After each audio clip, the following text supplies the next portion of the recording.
Kita akan lihat firman Tuhan dari Yesaya 63 ayat 16. Bukankah engkau Bapa kami? Sungguh Abraham tidak tahu apa-apa tentang kami dan Israel tidak mengenal kami. Ya Tuhan, engkau sendiri Bapa kami, namamu ialah penebus kami sejak dahulu kala. Bapak Ibu, ketika kita berbicara memanggil Bapa, banyak orang mengatakan bahwa itu adalah karena Tuhan Yesus memanggil Bapa. Tapi kalau dilihat daripada firman Tuhan, maka Bapa itu, Bapa Yesua, panggilan Bapa kepada Tuhan adalah salah satu panggilan yang memang sejak dahulu kala sudah ada. Jadi Yesaya bernubuat dan mengatakan bahwa Tuhan itu adalah Tuhan pencipta. Bahwa dia sendiri yang datang untuk menebus dan memimpin kita. Siapa dia? Dia adalah Tuhan pencipta kita. Tuhan yang pencipta kita, dia mengatakan bahwa engkaulah atau dialah Bapa kita. Bapa berbicara mengenai sumber. Jadi sumber daripada segala sumber adalah Dia. Sekali lagi saya katakan bahwa sumber daripada segala sumber adalah Dia. Saya bertanya 100 tahun yang lalu saya ada di mana? Saya belum ada. Tapi setelah itu saya lahir dan saya ada. Pikiran kita memang tidak bisa terbatas. Sepertinya banyak manusia adalah hidup selama-lamanya. Karena pikiran kita bisa menerawang sampai kemana-mana. Sehingga akhirnya kita berpikir bahwa segala sesuatu ada dalam otak kita. Apalagi kalau kita melihat perkembangan dunia Bapak Ibu. Bahwa dunia selalu diwariskan. Sehingga ketika kau dapat warisan, misalnya warisan rumah, maka kau menganggap kau layak menerima rumah. Saya punya rumah. Dan setelah itu kau menerawang mungkin untuk menambah rumahmu atau punya apa lagi.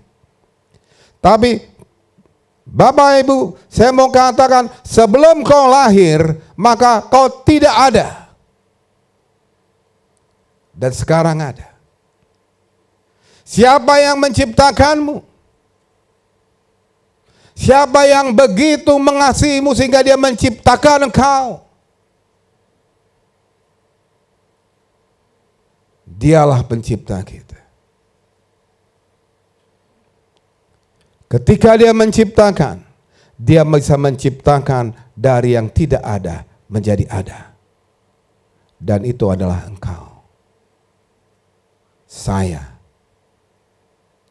Oleh karena itu Bapak Ibu, dia juga menciptakan daripada gereja kita. Dulu tidak ada the throne ministry, tapi dia menciptakan, sekarang ada.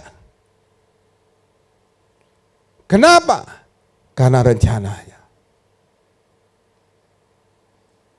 Kalau kau melayani, maka kau tahu bahwa itu adalah rencana Tuhan. Kalau kau layak melayani di the throne, itu adalah rencana Tuhan.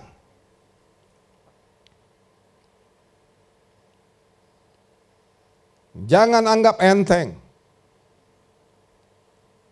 Kalau kau dipanggil Tuhan, itu adalah rencana Tuhan. Saya bersyukur kalau saya saat ini ada menjadi gembala, karena dulu saya tidak ada. Sekarang saya ada. Dulu saya seorang pengusaha. Dulu saya bukan gembala, tapi sekarang gembala. Dulu the throne tidak ada, sekarang ada. Karena siapa? Karena Dia. Dia yang punya. Kalau Dia yang punya Bapak Ibu, Dia adalah sumber kita. Dia yang punya rencana. Untuk apa? Untuk menjadi kesaksian bagi dunia.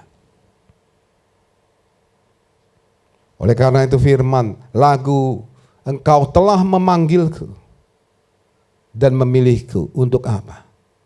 Untuk suatu rencana yang besar.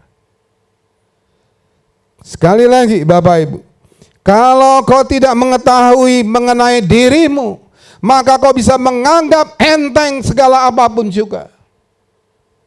Rencana Tuhan yang besar. Sekali lagi, kau diciptakan bukan untuk dunia. Kau diciptakan untuk kemuliaannya. Dunia, Bapak Ibu, menipu.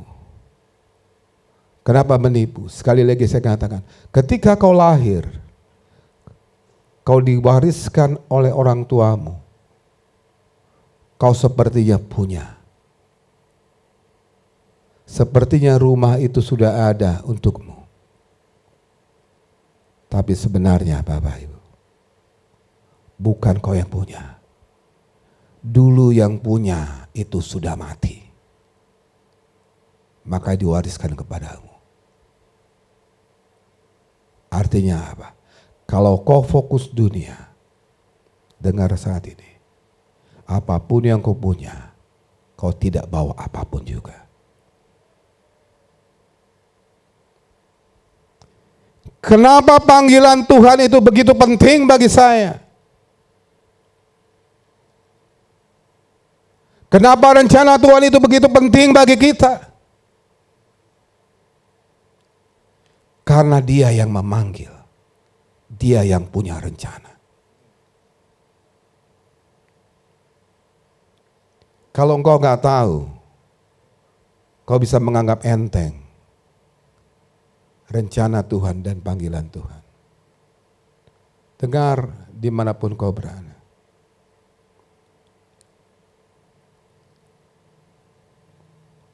Kenapa kau dipanggil adalah anugerah, bro.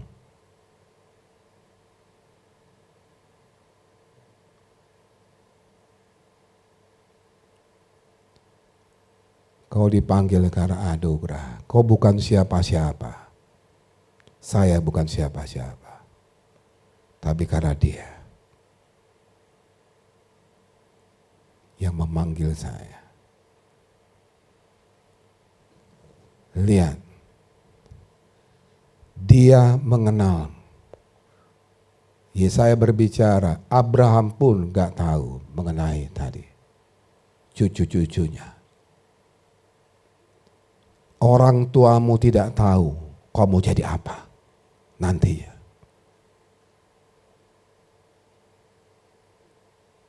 Yakub sendiri tidak mengenal kami. Yesaya katakan, kenapa? Sudah mati dulu. Anak saya Noel tidak kenal opung bawahnya. Karena bapak saya sudah meninggal baru dia ada.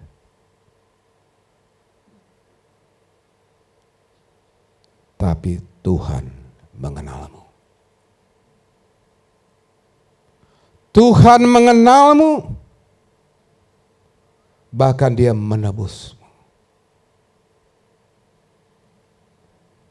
Dia pencipta segala-galanya. Dia menebusmu. Kalau kita lihat Wahyu pasal 4. Mari kita lihat Wahyu pasal 4.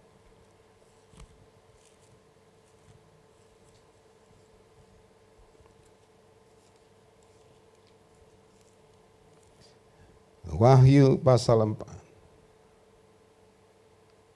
ayat 3. Saya bacakan mulai ayat 2.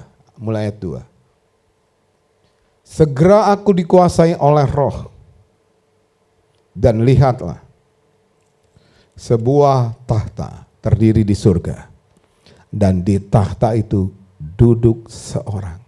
Ayat 3.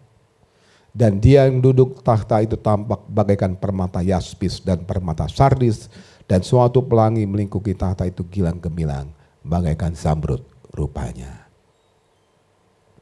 Tahu nggak tadi, mulai dari tadi pagi, ketika saya menyembah, saya melihat kilauan-kilauan. begitu banyak. Dan ketika tempat ini semakin banyak. Siapa dia? Dialah penciptamu. Saya melihat cahaya-cahaya. Dan saya ingat ini. Betapa ajaib dia. Dia berkilau-kilau. Siapa itu? Bapa.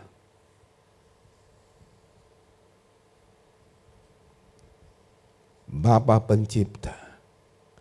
Dialah yang disembah oleh bangsa-bangsa.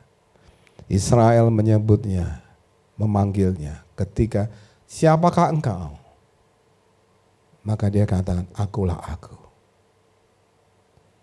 Yang dulu ada, dan ada selama-lamanya. Kalau dia dulu ada, sekarang ada selamanya. Sekarang dia ada.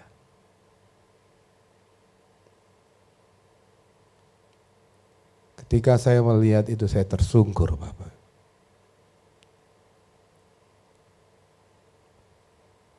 Tapi lihat, dia tadi yang berkilau-kilauan, pencipta segala-galanya.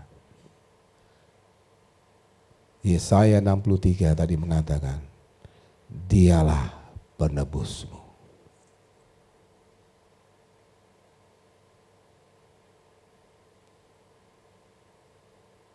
Bukan Yesus penebus saya. Ketika dia ada di bumi, dia menjelma menjadi Yesus. Tapi ketika dia kembali, ketika Yesus mati dan menyelesaikan segalanya, maka kembali penciptamulah penebusmu.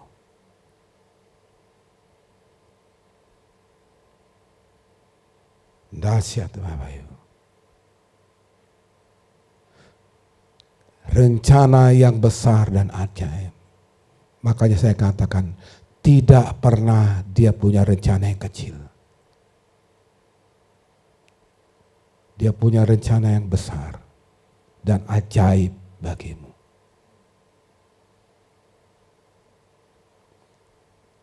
Dia menebusmu bukan hanya menjadi penebus.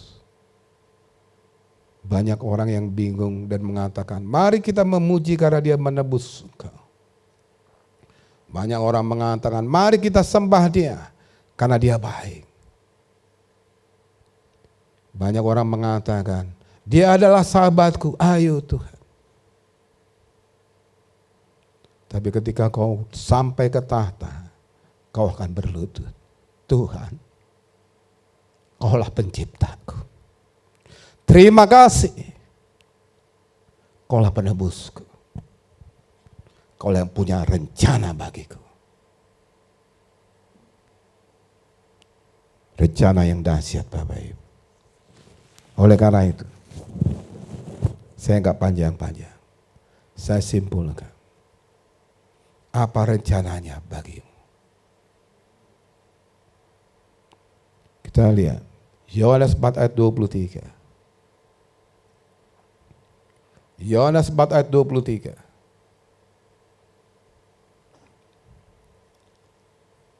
Bapa pencipta itu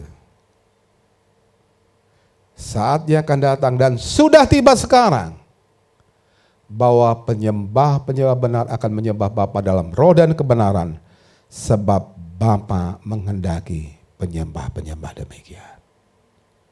Dia menghendaki engkau menyembahnya. It's hanya itu.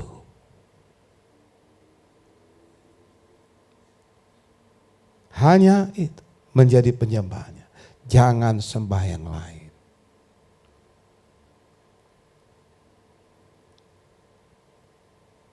Kalau kau dipilih menjadi penyembah, anugerah yang terbesar.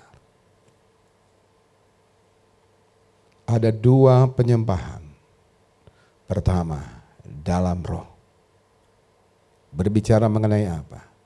Mengenai imanmu, mengenai lagumu, mengenai apa yang kau beri di dalam apa keberadaanmu. Yang kedua adalah kebenaran. Kebenaran adalah dalam dirimu. Ketika kau berkomitmen, ketika kau tadi rela dibentuk, taat, setia kepada kebenaran. Mulai dari awal lagu kita, teach me your way, O Lord. Tunjukkanlah jalanmu. Ajarilah jalan-jalanmu Tuhan. Ajarilah bagiku. Supaya aku berjalan dalam kebenaran-Mu. Karena kasih setiamu sangat besar bagiku. Memang dikatakan, you have delivered me from the depth of the grave. Engkau mengangkatku dari lumpur ataupun dari kematian. Kita diangkat daripada kematian, Bapak Ibu. Ketika banyak kita yang kena COVID, Dia menyembuhkanmu. Ada juga yang mengatakan kita diselamatkan dari lembah bayang-bayang maut. Semua karena kasih-Nya. Tapi bukan itu saja. Dia menciptakanmu. Dia mendesainmu sejak kau belum ada. Dan memilihmu untuk kemuliaan-Nya. Bapak Ibu, oleh karena itu, kalau kau tahu ini, kau tidak hitung-hitungan dengan Dia. Adalah kehormatan ketika kau dipanggil melayaninya. Amin Bapak Ibu. Ketika kau memberi baginya. Tuhan, apa yang harus aku beri? Ada satu lagu yang katakan, hanya diriku yang kecil. Tapi tadi tidak layak untuk kupersembahkan. Tapi Tuhan mau memberikan. Kau memberikan hidupmu baginya. Pertama, Dia ingin kau memberikan dirimu baginya. Jangan hitung-hitungan. Percaya, dunia menipu, tapi rencananya tidak pernah menipu. Rencananya adalah kebenaran. Kau hanya perlu menunggu dan taat setia. Maka kau akan melihat apa yang dijanjikan terjadi.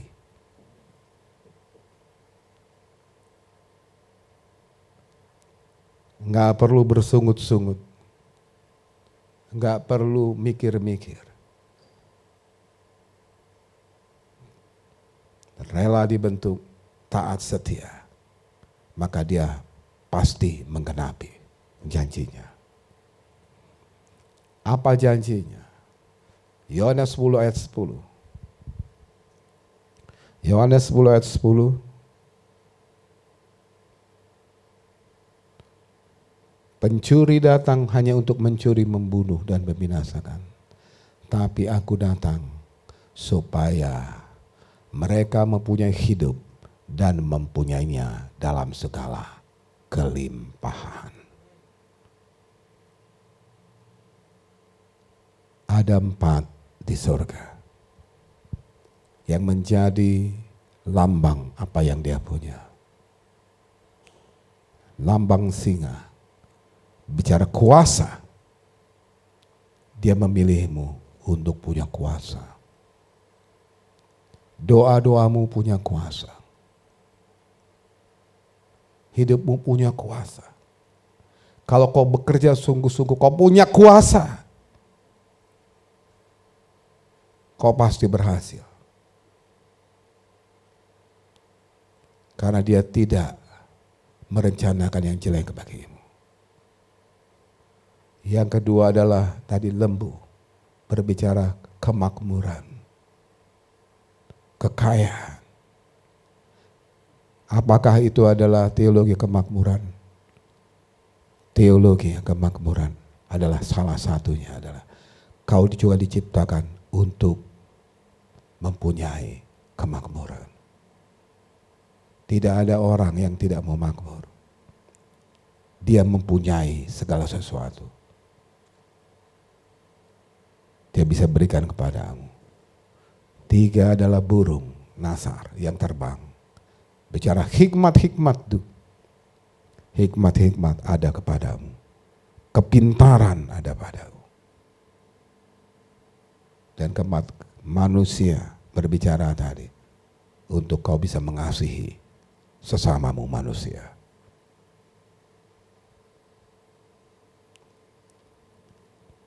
Segala kelimpahan berbicara kualitas. Hidupmu bukan maju mundur, naik turun, bahkan gak bisa bangun. Hidupmu ditentukan oleh Tuhan untuk hidup dengan kualitas. Oleh karena itu tadi, kembali lagi, Dia memilihmu. Pilihannya tidak pernah salah. Hanya masalahnya, apakah engkau percaya atas pilihannya? Kalau kau percaya, tunggu waktunya.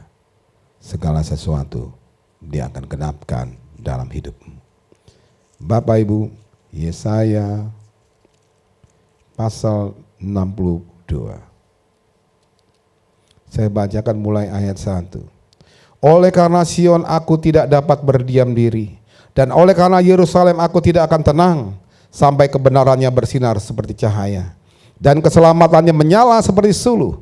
Maka bangsa-bangsa akan melihat kebenaranmu, dan semua raja akan melihat kemuliaanmu, dan orang akan menyebut engkau dengan nama baru, yang akan ditentukan oleh Tuhan sendiri. Engkau akan menjadi mahkota keagungan di tangan Tuhan, dan serban kerajaan di tangan Tuhanmu.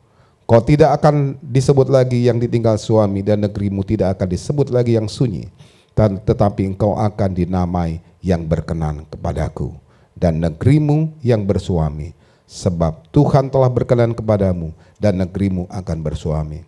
Sebab seperti seorang muda belia menjadi suami seorang anak darah, demikianlah Dia membangun engkau akan menjadi suamimu. Dan seperti girang hatinya seorang mempelai melihat pengantin perempuan, demikianlah Tuhanmu akan girang hati atasmu. Di atas tembok-tembok Yerusalem telah ketap haleluya. Sampai situ dulu. Jadi hati Tuhan ada padamu. Sekali lagi, hatinya ada padamu. Dia sedang rencanakan sesuatu pemulihan yang dahsyat, luar biasa. Visi Yerusalem baru adalah di mana kita bisa bersama-sama menjadi penyembah. Dan Tuhan berjanji, aku akan hadir di tengah umatku.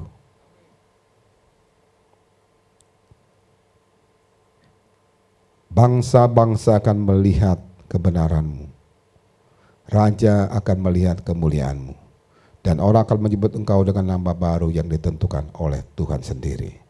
Kau akan menjadi mahkota keagungan di tangan Tuhan, dan serban kerajaan di tangan Allahmu. Dahsyat Bapak Ibu. Rencana Tuhan bagi Israel sangat luar biasa. Tapi mereka menolaknya. Sekarang Dia punya rencana kepada hidupanmu. Terserah engkau. Kau ambil atau kau tolak. Tapi aku dan sisi rumahku dan the throne, aku akan mengambil rencana Tuhan bagiku. Amin. Bahwa kita semua jemaat the throners akan mengambil rencananya. Rencana dahsyat Bapak Ibu. Oleh karena itu jangan biasa-biasa. bangkitkan imanmu, bangkitkan tadi satu kebenaran-kebenaran. Bangkitkan saat ini bahwa saya sudah dipilih.